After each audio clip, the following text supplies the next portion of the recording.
ज्यादातर हम लोग ये समझते हैं कि जो विचारशील व्यक्ति है या जो तर्कशील व्यक्ति है वो बहुत स्ट्रांग होता है, ताकतवर होता है। और हम ये भी मानते हैं ज्यादातर कि जो भी भावनाशील व्यक्ति है, जो कि इमोशनल व्यक्ति है, वो बहुत ही कमजोर होता है। ऐसी एक बहुत बड़ी गलतफहमी लेके हम सब चल रहे हैं। मैं इतने लोगों से मिलता रहता हूँ तो लोग कहते हैं कि आई एम इमोशनल फूल। अब ये क्या चीज होती है? किसने कहा कि इमोशंस गलत है? किसने कहा कि इमोशंस में कोई अड़चन है?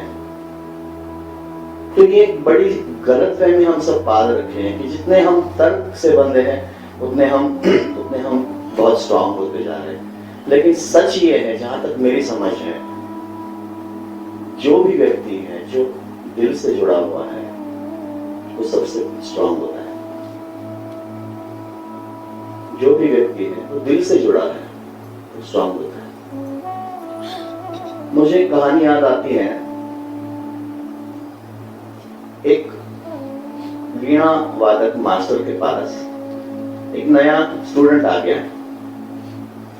और उसने कहा कि आप मुझे वीणा सिखाएं।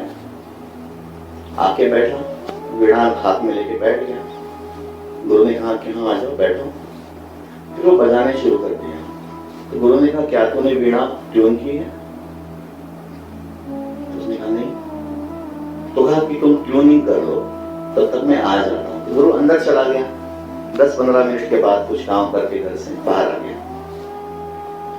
आके पूछा क्या तुमने वीणा ट्यून कर दी? उसने कहा हाँ कर दी। फिर गुरु ने पूछा क्या तुमने अपने आप को ट्यून किया है?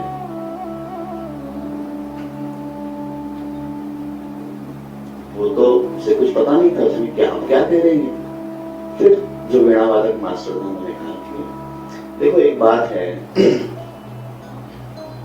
दो ही तरह की वीणा होती है, एक ट्यून्ड वीणा और एक विदाउट ट्यून्ड वीणा।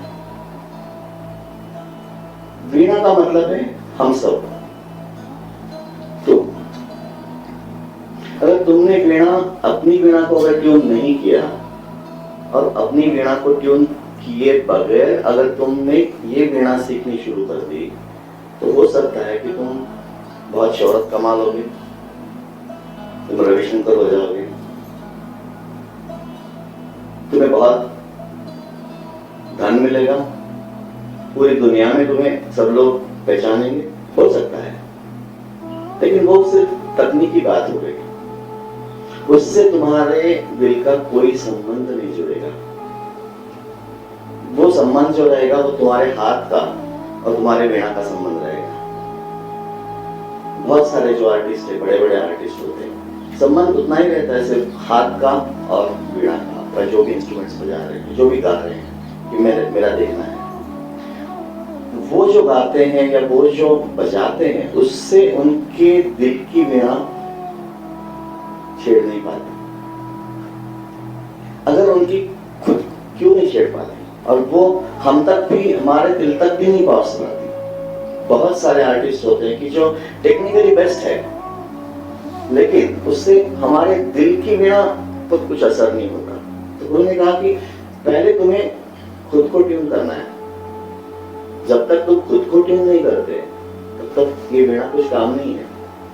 वीणा एक माध्यम है, जो भी है, वीणा है, फ्लूट है, ये एक माध्यम है उस तक पहुंचने के लिए जहां पहुंचने पर और कुछ पाने जैसी लगता नहीं है। अंतिम तो आप इस बात को समझिए कि ये जो वीणा की बात की थी उन्होंने, ये वीणा हमारी वीणा है। कभी आपने देखा है हम किसी व्यक्ति से पहली बार मिलते हैं और वो व्यक्ति एक शब्द भी नहीं कहता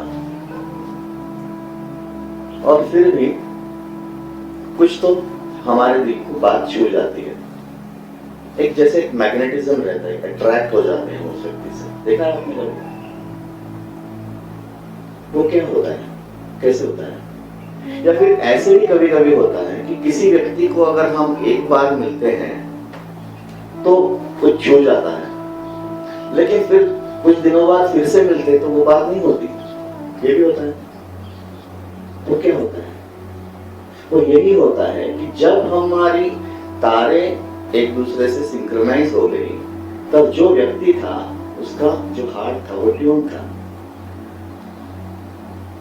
वो एक ऐसे मोड में था जहां पे उसके साथ जो भी बैठेगा वो तरंगित हो जाता है। लेकिन जब वो ट्यून नहीं है तो हम रिपेल कर जाते हैं उसी व्यक्ति से, जो कि हमारे करीबी भी होते हैं। ऐसे भी होता है, कभी कभी ऐसे लगता है कि वाह इनके साथ रहना चाहिए, और कभी कभी ऐसे लगता है कि अरे भागो बाबा यहाँ से, हमें छोड़ो बख्श दो। ये क्या होता है?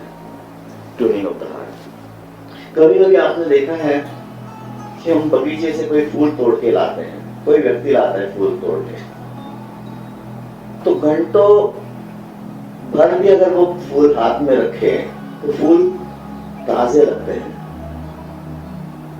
और कोई व्यक्ति अगर फूल तोड़ के लाता है तो मिनटों में मुरझा जाते हैं। क्यों? ट्यूनिंग होता है।